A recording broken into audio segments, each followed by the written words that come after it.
Hello everyone, this is Cinema. And this is Johannes. And you are watching Board Gaming Ramblings. And today we are taking a look at Praga Caput Regni, the new game from Vladimír Suchý and Delicious Games. It plays from 1 to 4 players in 45 to 150 minutes. Yes, and this is another one of the big games that we have been excited to play this year. A big, heavy Euro game that comes out this time of the year. It's always like this time of the year is always the best for us. Yeah, almost Christmas. Euro players, yeah, it's Christmas usually. Euro gamers Christmas. It's usually Eurogamer Christmas from like October to December, so that is a good time of the year. So, Praga Caput Regni, this is the second game from Delicious Games. They did Underwater Cities in 2018 and then the expansion in 2019.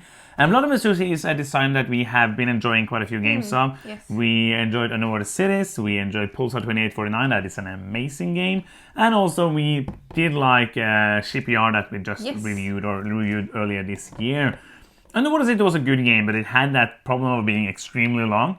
And you could only play it basically with 2 players if you didn't want to play like for 16 hours. So I was hoping this would be like a game you could actually play with more players. Yeah, we wanted to do a playthrough of this game, but our table was too small, and it's still too small. So what you're seeing here today is like the board folded, so we can show you more components. So we sadly have to do a review instead. But hey, not sadly, it's good to be able to do a review, but we wanted to do both a playthrough and a review. So I'm not going to go into a very detailed explanation of the rules at all. Other videos have already done that. I know Paul Grogan in Gaming Rules, he did a tutorial video, so you can go and check his video if you want to see more about and learn more about the rules. So I'm basically just going to explain like a tiny bit of what you do in the game so that you will have a feeling of what is happening when we explain the other things. So basically in this game, you are going to have 16 turns, and on your turn you're going to do one action. Now when you do an action, you have 6 different actions to choose from,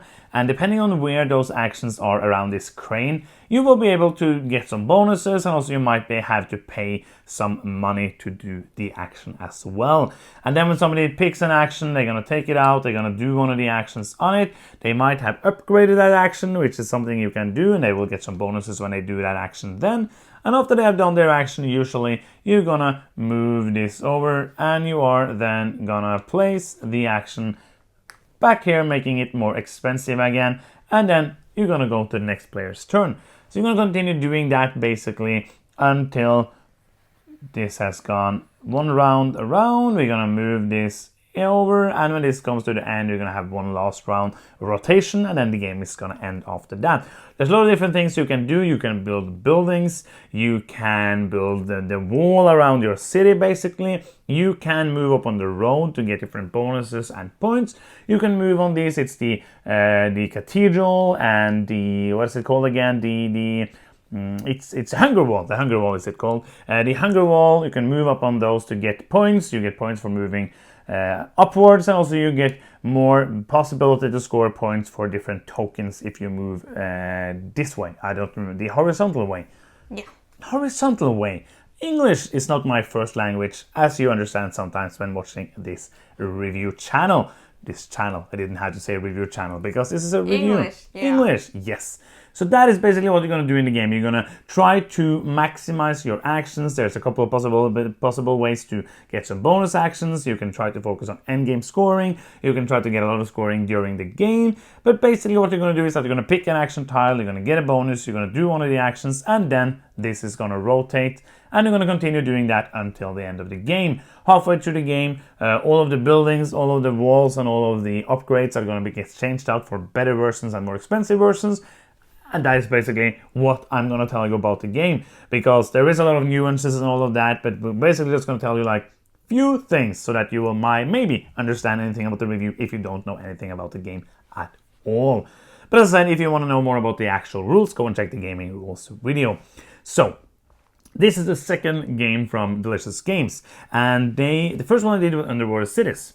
And many people were not happy with the components for that game. What did you think? I didn't mind at all. I don't care about component quality unless it's really bad. Like or falling apart. Yeah, or if it affects gameplay, but I didn't think about that in Underwater Cities. No, but many people were not happy with the very thin player boards, especially for, again, I've talked about this a lot of times, we don't mind thin player I boards. actually like it. But I like double layered a lot more, but you know what I mean. So, but there was a problem with them being very thin, so that if you push the table and thing would fall apart, it would be harder to get into the game again. I can understand that, but it never was a problem for us, but I can understand that. So, the reason I'm talking about this is that they have tried to up their game here. This is a very ambitious project because of a couple of things. First of all, they've done something I love. They have made these double layer player boards with just punchboard. Yeah. So this is the easiest way of making a double layer player board, and it's a lot cheaper as well. So basically I am just gonna take away this. So basically it is just a punch board that has one of them that you can fold.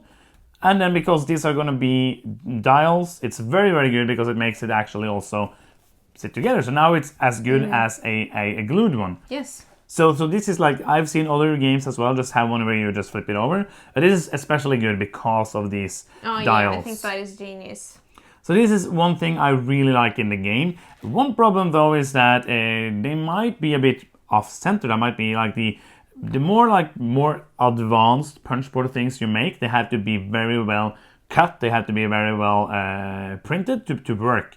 So these are fine. You might see here it's going to be hard here, but I have another one I can show you. And it's not completely perfectly placed, and I don't mind here. But one that is kind of annoying is that you have these, right? Yeah. So what is annoying here? You turn it to show how many resources you have, and then when you it actually works on this player board. So here it works, but on some of the player boards it doesn't line up. But also over here, because it's same happens here, that you have to when it reaches that point. Yeah. When it reaches 9, you can take this off and unlock the bonus. But when you have 8, it looks a little stupid. It does. It's not lining up perfectly. I want to line it up.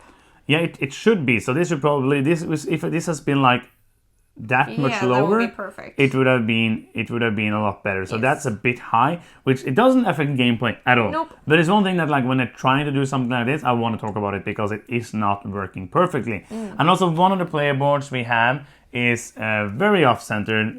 Again, it doesn't affect gameplay at all, but it is very much off-center, so it doesn't look as good. So if we have this here, for example, this one, the 5 is actually okay, but when you go down here, it's gonna not look very good.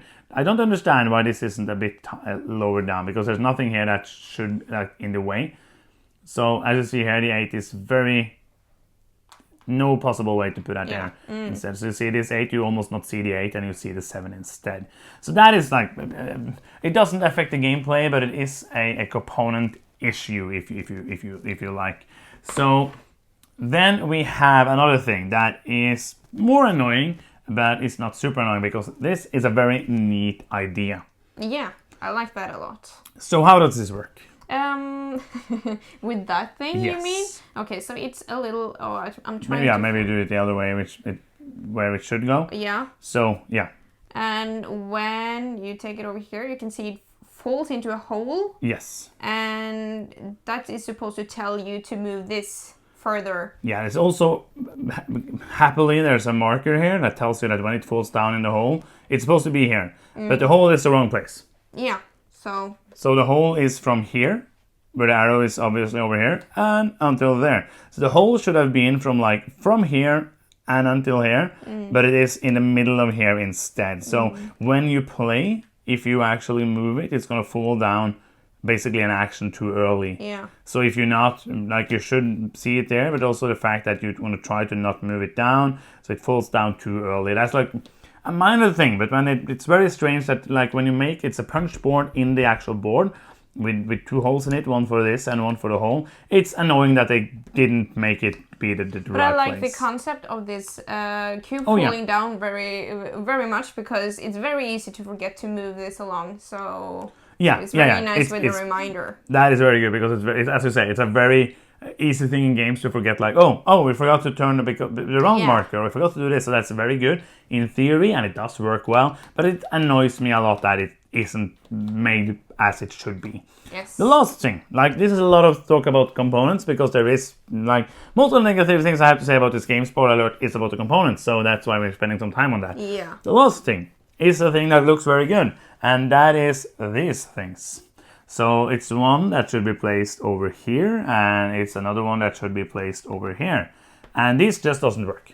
I like the idea of it having on the table because they gives the game a little more table presence and makes it look awesome, but it's not workable at all. No, if you're it's sitting horrible. at that side of the table, you don't see any of these spaces, because here your dudes are supposed to go from space to space, climbing up on these, and you kind of simulate the levels by this, but it's clearly marked here on the board as well. Yes. So they've done a great job marking it on the board. So we haven't played with this because we tried in the the middle first time, on the first round we were just like, nope. And don't it's like this. usually nobody sits at that angle, so that's kind of that isn't the problem, because mostly with these kind of games you sit 2 players at each side.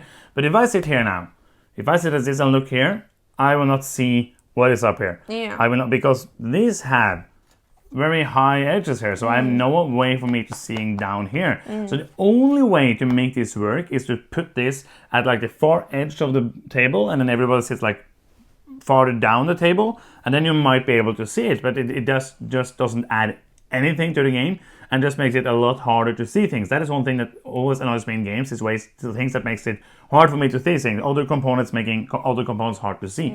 And this works perfectly well, so I don't really see. I understand the idea, but it doesn't work in theory, like in practice, like at all. You could argue that some of the information here you don't need to see all the time, so it's not that important to have it available at all times. Yeah. But I think this is much more efficient for the gameplay. There's no reason. Like, it doesn't add anything. Like, if it was like, oh, it's not one of those, and it's a dry Euro game. Like, it doesn't need awesome components. I don't feel like I'm going up on a row. And I don't see like the thematics of that either, so... It would have been like if there was like huge miniatures in this game. Like, it wouldn't... And it made it harder for me to play the game. I wouldn't use them because it would be a real weird game. Yeah, but you know what I mean? Like, it doesn't need this. It isn't like a thematic game where like, oh, I have this on the board and now I feel so much more into the theme, because... To be honest, like, I don't know what the theme is. I know you are building Prague, and actually the theme is pretty nice here. Oh yeah, it is. But I don't care when I play the game. I do not care about the theme at all. And I think even if you do, many people do, it's not like you're gonna feel when you have this on the board like, oh, now it's more thematic. Oh, but let's talk about a component piece that actually works, like the bridge. Because when you're building the road, you're getting to the bridge at some point, and it looks like that. Yes. So you can play tiles. You get some bonus tiles that you will place like vertically on this bridge and get 2 bonuses. And I like that. That is neat. It doesn't need it wasn't needed to be like that. No. But it's a nice bridge. At least this one works. Yes. Compared to the other ones, which don't work at all. So that is the longest we have spent talking about components in any game review. There you go. If you don't care about components, you have probably skipped to this part. I hope so. Let's actually talk about the game, because none of these components issues would make the game, makes the game less good. There's nothing like, oh, because of that, it's harder to play the game. This is kind of an annoyance, but it's not going to change up anyway. It's not a problem. It's just how it is, and you are just gonna then live in it, and it doesn't really change up the game. Otherwise, I think the artwork is nice. Though everything is clear, everything is a nice artwork style. So I like the looks of it so far, and also it's a little beige as well. I like that. Beige is the color of my heart. Yes. Okay, so what do you think about the game, which is the most important thing that people care about? What do you think of the gameplay? We played it with 2, 3, and 3. 2, 3, and 3. 2, 3, and 3 players. Yes. Not play 4 players. That is what I was supposed to say. Yeah, and I liked it with both player counts. Yeah. I think it was better with 3. I think. For me, there's really no difference. Mind it at all? I think this was more interesting with 3 because it changed up a lot more. Than when we played with 2. So, but yeah, let's the thing that changes up more is that when you build buildings, there's kind of like a area majority thing where if a building is or a plaza is completely surrounded by buildings, you will get the bonuses from that. That's going to happen more in a more player game. Yeah. That's going to happen more in a game with 3 or 4 players. The board, the board for the buildings, it's a bit tighter with 2 players and a bit tighter with 3 players. So that is making that more viable. But But other than that, I don't feel like the 2-player or the 3-player is so much of a difference. Actually, we spent almost the same amount of time on the 2-player and the 3-player game. Yes. Like 1.5 hours. Basically, the first time we played 3 players, first time we played was 2 hours. But there was a learning game and people spent some time learning. And then we have played in 1.5 hours after that. Yes. So it flows very well. I think the time is very, very well flowing. The time is very well flowing. Oh yeah, and you get really frustrated in this game because you feel like you're doing so little and you have so few actions. So the game time really flies by for me. Okay, but let's talk about what we actually think about the game and the mechanics. So we talked about components, we talked about player count and play time, which components were okay. Yeah. And the player time is very good for like a heavier Euro game.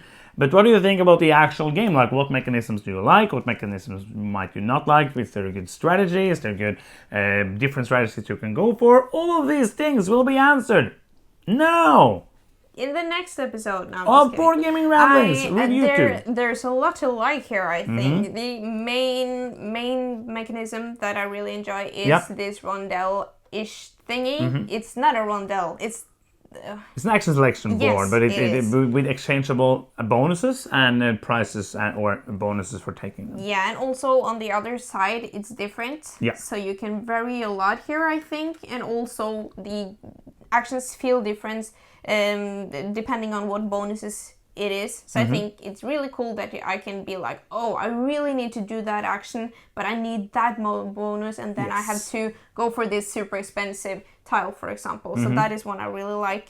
I also like this, that you can upgrade your actions, the one that you do a lot.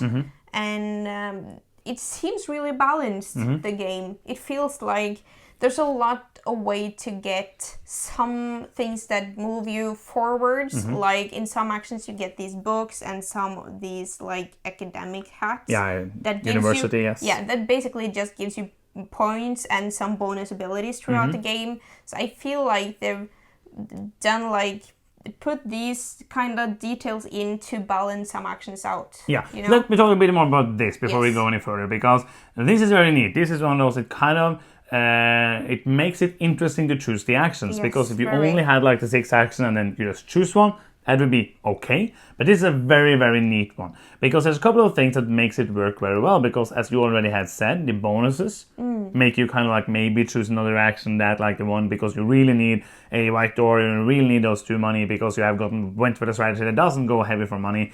But otherwise than that, like the longer somebody waits to take an action, the more bonus points you will get, or the more or cheaper it will get taking it. So sometimes, let's say this is over here, and you wanna kind of go. You might want to do one of those actions, but you also really want to do this one.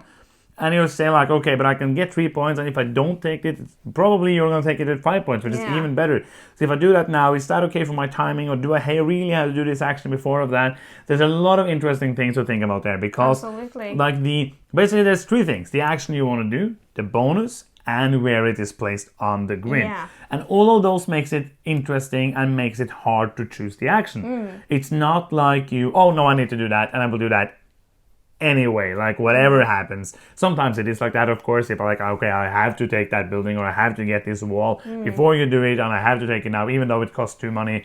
And then the bonus wasn't good, but I really have to do it. But otherwise, it's easy to kind of, even though you only have 16 actions, most of the times you can kind of do one action before the other. Now the timing is sometimes very important, but sometimes not. And then you can kind of choose to do that. So like in this example, if I could do one of those actions and say it would be good, I would probably take it, because it is a 3-point action.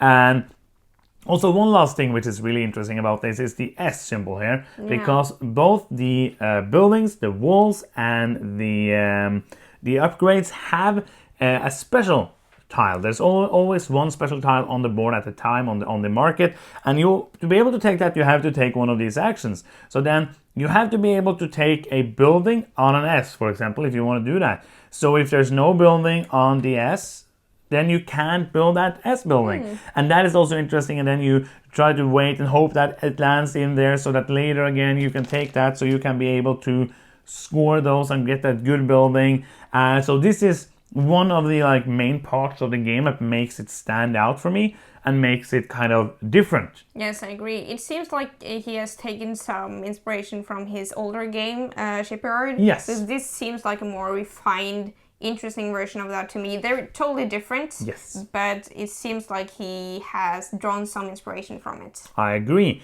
So this makes the game stand out for me. Yeah. Because all of the actions are kind of standard Euro stuff.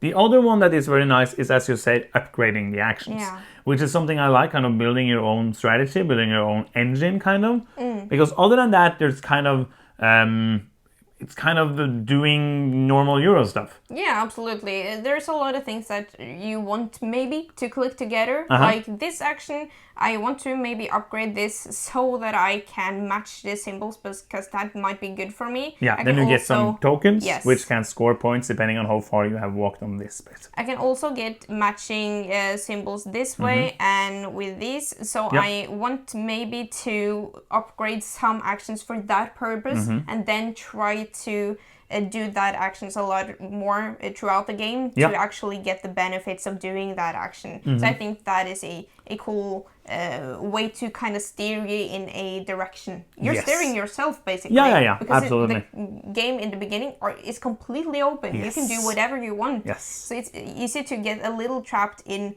what to actually do. And it feels like a game to me that while you can have a main strategy, you kind of need to do a little bit of both. Either way. Absolutely, because of many things. Like first off, like let's talk about these tokens that you get.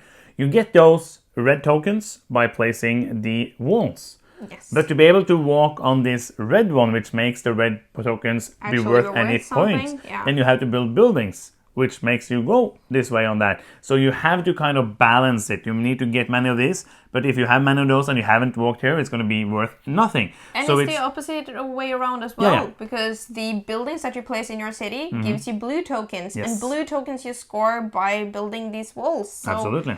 It's the other way around. So there is a lot of different things you can do. Like you can focus on things, as you said, but there is kind of like you don't have to do everything, but you have to do you can't do one single thing. But I feel like there is a lot of different strategies you can go on because there is a lot of different ways to get points at the end of the game. The points you get throughout the game, it might be many or few depending on what kind of strategy you go for, but the end of game scoring is going to be the biggest scoring usually of the game depending on what kind of strategies you go for. So you can go for a heavy in-game scoring, just punching out those scores. I did that once where I had 85 points at the end of the game before the end of the game scoring, which is very high. Last time we played, now I had 50 or 45 50 points. So you can basically vary a lot what kind of strategy you go heavy end game, go heavy in game, go heavy for getting the tokens and moving up to get those. You got 32 points now on those tokens now, which was you had maxed out both of them, which was very good,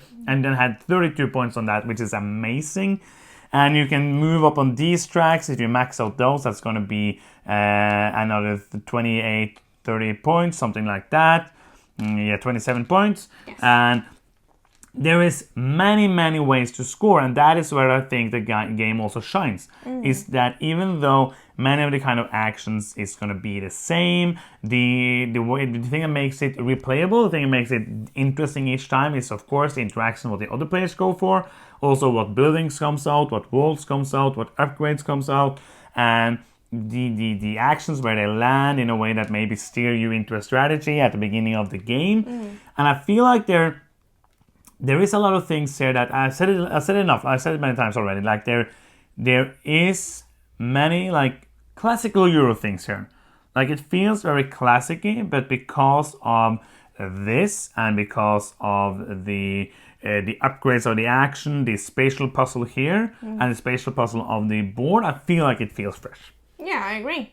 Are we in final thoughts? I'm thinking very hard now if there's something I want to add. There's one thing. When you walk on the wall, which we'll see a picture of, I'm going to show it in the picture because it's down here. Road? The road, and up on the bridge, building the bridge. And also when you go up here, you're going to get some of these end of game scoring. And then you're going to draw there's 3 in each. You're going to draw those and you're going to choose one of them. So you might be kind of like lucky and get more points, and you might be unlucky and get less points. And that's one thing I don't like usually in games. But here it's kind of not bothering me because there's 6 of them, and all of them are things that you probably have done something of. So when you get to choose between 3, the chance that you will get quite a few points is very high. Yeah. But it's kind of like strange. That's kind of like a strange thing, getting a final scoring as such a big final scoring so late in the game. You can kind of rush it, but it's hard to move on the road and build a bridge as super fast. Also go up here super fast is very hard. Yeah. So it's not like you're going to get that in the first 4, 5, 6 actions of the game and then build up to something. It's more about, what do I have? Oh, that's going to give me 12 points. And that's kind of like a strange thing, but it's kind of it is a reward for doing it, basically. Because if you go up here, it's going to be 13 points and one of those. Yes. And if you go up here, it's going to be 22 points. That's 9 points more. So you're kind of gambling here or getting something that gives you more than 9 points. So it is a reward, basically, of getting those points. But that is why I don't mind it. So there is kind of like, before we go to final thoughts, is there anything in the gameplay you don't like? Is there anything when you play this and you feel like, oh, I don't like this mechanism or this thing I do not like? Actually, I don't. I feel like when we're playing building buildings in the city, you might have a harder time doing that in a fewer player game. Yes. Because it's harder to actually, then you have to do all the work yourself because the, what do you call it, the plazas yeah. are only activated when they're surrounded by buildings. Yeah. Then you have to surround them by yourself. So that is a little easier to get going in more player games. But other than that, it seems balanced. I am very much invested in all the actions that I do. Yes. I really hate myself when I play this game, because every time I feel like, oh, I just spent half of the game taking one resource and doing nothing. Yes. And that is the feeling every time I start playing this game. It's a brutal game. Like, it's a very brutal game. All of my actions are suboptimal. Yeah, poop. Yeah, really, actions. dude. They're really bad. But towards the end of the game, I'm just like, oh, I get a bonus action now. I can actually do 2 things that are really good and like contributes to the success of each other. And I kind of forget that in the beginning of every game. Yeah, we talked about this before. Like, it's always like, I'm not going to get anything done. I'm like, boop, boop, boop, boop, boop. Yeah. But yeah, I agree. Like, that's the one thing I do not feel, and I don't know why, but the building of the buildings, that has never been something that has happened a lot. Like, we have in a 3-player game, we built maybe 10 buildings, 10, 11 buildings, and maybe scored 3 of the plazas. There's a lot of plazas, and probably like, it's not the kind of game where you're going to fill up the board with buildings. That's not the point. It's the point like trying to, oh, should I place here to not score your plaza? Should I place here to be able to help with that plaza? Like, those kind of things. But that feels kind of loose, especially with 2 players. It feels kind of like, oh, you might be able to score something, but then because I didn't build a lot of buildings in a 2-player game, which meant you had to basically score the 2 plazas that you scored by your own, by yourself, and which you already talked about. These 2 smallest plazas. Yeah, which only the 2 buildings. Yeah, because that was maybe going to gain me something before the end of the game. So but if 4 players go heavy into building buildings, it's going to be different. But it's kind of hard that haven't happened in our game. So that is the one thing about the game. It's not one thing I don't like. But it's a neutral thing. Like, it feels kind of loose, that part of the game, where everything else feels, or not loose, but not as good. It feels like it's very, very hard to get those bonuses. Maybe a lot harder than how good the bonuses are. But other than that, I'm like having... It's like hard as reviewers to, but this is a game where I just have fun. Even though I hate myself and don't have fun, I have a lot of fun. Yeah. But there isn't a lot of things, like the components are my most negative thing. So I have a problem finding other parts of the game I don't enjoy as a Eurogamer, as a gamer who like crunchy decisions, tight resources, very tight management of the actions and all of that. So let's do some final thoughts. Yeah. I think it's a lot to like here. I like the crunchiness of this game. I really think this is what makes the game stand out to me. So you mean this one, yeah? Rondel thingy. Yeah. I don't mind the quality of the components at all. This is the only thing that bugs my mind a tiny bit. Yeah. But that's the only thing. So I really like it a lot. I'm going to give it an 8.5. Cool. So this is a good game. It's a very, very good game, and also it can be played with more than 2 players, which is a good thing. Do I like this more than Underwater Cities? I don't know. I haven't played that one in a while. Do I like this more than Pulsar 2849? It's a very different game, so it's very hard to say now, because I also haven't played that in a long while. This is a very good game. I was very surprised, or very not surprised, but very pleased with it. It met my expectations. It is a pure, heavy, crunchy Euro game, a game I want to play more. I think, as I've already stated many times, but if you just jump to the final thoughts, I'm going to repeat it, that this is what makes it stand out, the way to choose between the actual action you want, the bonuses you want, the points you're getting, and also building up the engine of the upgrades. Do you want to go for upgrades? I played it one at a time, but I didn't really get any upgrades. And there's just many crunchy decisions, and I think it's going to be interesting many more times, because even though the state of the game is going to be almost the same, you're going to have some variability of the setup, but other than that, it's going to be like almost the same. It's going to feel different because you're going to do different things, the other players are going to do different things. I have a problem seeing things I don't like here, except for some of the components and the 3D components that were an idea but just didn't work at all. So I'm not going to like duck at any points for that, because for me, gameplay is king. And gameplay is the most important thing. So I'm going to give it a 9. I think this is a very, very solid Euro game that is going to be on our shelf for as long as I know. Like this Forever. is, yeah, because this is like one of the great ones. This is one of the games that I love and adore, and this is an amazing game. So we hope this review helped you. If you want to see some gameplay, again, go and check out Gaming Rules and see how the game plays. Sadly, we couldn't do a playthrough of this, and we need a bigger table or a game topper and a taller and more patrons. I'm just kidding. A taller tripod. So that is the end. Yes. That's the end of the video. Thank you so much for watching. I'm Johannes. I'm Sunniva. And you've been watching Board Gaming Ramblings, and bye-bye.